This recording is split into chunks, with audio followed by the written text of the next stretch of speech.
Hello বন্ধুরা, ওম সাই রাম। কে কেমন আছো?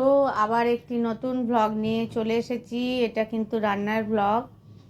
আজকে এই রান্নাটা কিন্তু আমার বোন করেছে। তো আজকের মেনু হচ্ছে পনিরের তরকারি। খুব সিম্পলভাবে, খুব তাড়াতাড়ি, খুব সহজ উপায়ে পনিরের তরকারি ও রান্না করে ফেললো ঝটপট 15 থেকে 20 মিনিটের মধ্যে। আর সেটাই ভাবলাম তোমাদের সঙ্গে একটু শেয়ার করে নিই। তো দেখে নাও কি কি ও করেছে। প্রথমে আলুগুলো অবশ্যই কেটে নিয়েছে। আলু কেটে নেওয়ার পর একটু কড়াইয়ে বেশি করে তেল দিয়ে আলুগুলো ভেজে নিয়েছে। তারপরে পনিরটা পিস পিস করে নিয়েছে। পিসটা যে যার নিজের মতো করতে পারো। ও একটু বড় রেখেছিল, এর বড়ও কেউ রাখতে পারো, আবার এর ছোটও কেউ করতে পারো। তারপরে পনিরগুলো ভেজে নিয়েছে। এর মধ্যে বলি যে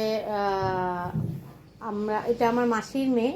তো আজকে যে রান্নাটা সেটা কিন্তু আমার মাসির মেয়ে সেই করেছে। তা আমি ভাবলাম অন্যান্য দিনের মতো আমরা তো নিজেরা রান্না করি, সুদীপ রান্না করে, তোমাদেরকে দেখিয়ে দিই। তো আজকে রান্নাঘরটা হচ্ছে মাসির রান্নাঘরের রান্না। এরপরে পনিরটা আলুটা ভেজে নেওয়ার পর ও উঠিয়ে রেখে দিয়েছে। এরপরে দিয়েছে লবঙ্গ, দারচিনি, এলাচ আর শুকনো লঙ্কা আর তেজপাতা। এটা ভালো করে তেলটার মধ্যে নেড়ে নিতে হবে। যদি তেল একদম কমে যায় তাহলে কেউ একটু পরিমাণে তেল দিতেও পারো, আবার না দিলেও চলবে, তাহলে তেল কড়াইয়ে আছে, সেটা না দিলেও চলবে। তো এইগুলো দিয়ে একটু ভালো করে ভেজে নিতে হবে। এর মধ্যে আমরা সাইডে আদাটা বেটে রেখেছিলাম। তো ওর মধ্যে পরিমাণ মতো আদা বাটা দিয়ে দিল আর সামান্য পরিমাণে জল দিয়ে দিল, দিয়ে কষতে শুরু করলো। একটু জল দিলে সেটা নাকি ভালোভাবে কষে।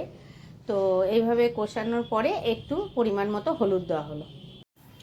এরপর এর মধ্যে আমরা শুকনো লঙ্কা গুঁড়ো, জিরে গুঁড়ো আর ধনে গুঁড়ো দিয়ে মিক্স করে ভালো করে কষাবো।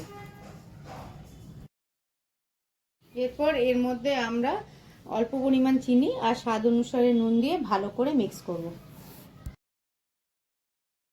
এরপর এটার মধ্যে গোটা কাঁচা লঙ্কা, যদি চিড়েও দিতে চাও চিড়েও দিতে পারো, গোটা গোটা দিয়ে তারপরে ভালো করে কষিয়ে নেব। এরপর আমরা মটরশুঁটি ছাড়িয়ে রেখেছিলাম, সেই মটরশুঁটি ভালো করে মশলাটার মধ্যে দিয়ে ভালো করে মিক্স করে নিতে হবে। এরপর মটরশুঁটি মিক্স করে নেওয়ার পর ওর মধ্যে একটু জল দিয়ে দেবো, আর এদিকে ভেজে রাখা পনির আর আলু ওই মশলাটার মধ্যে দিয়ে দেবো।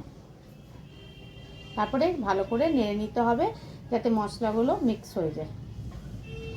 দেখে নাও কি সুন্দর একটা পনিরের রেসিপি হয়েছে। তাহলে এই পনিরের তরকারিটা, এই রেসিপিটা তোমাদের কেমন লাগলো অতি অবশ্যই কমেন্ট সেকশনে জানিও। ভালো লাগলে লাইক কমেন্ট শেয়ার করতে কিন্তু ভুলো না। অতি অল্প সময়ের মধ্যেই এই রেসিপিটা হয়েছে। তোমরা যেমন সঙ্গে ছিলে, পাশে ছিলে, অমনিই কিন্তু সঙ্গে পাশে থেকো। আমিও সব সময় তোমাদের সঙ্গে পাশে থাকবো।